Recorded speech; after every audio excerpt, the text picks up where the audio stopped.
Planning a move in Ann Arbor? One of the first things most people want to know is, how much will movers cost?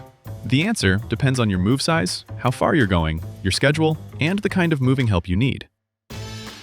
For a local move in Ann Arbor, movers usually look at how many rooms you have, how much furniture needs to be moved, and how long the job may take.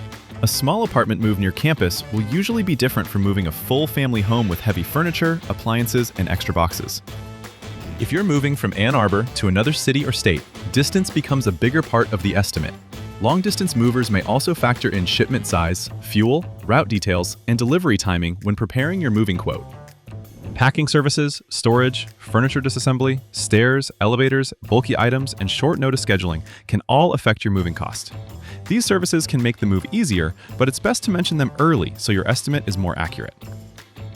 Before choosing a moving company, compare moving quotes. This helps you understand your options, plan your budget, and find professional movers that fit your timeline, home size, and moving needs.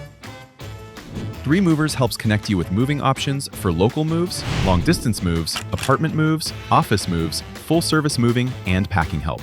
It's a simple way to start planning with more confidence and less confusion. So before you guess your Ann Arbor moving costs, take a few minutes to compare your options. Visit 3movers.com and start your free moving quote today. A smoother move starts with a clearer plan.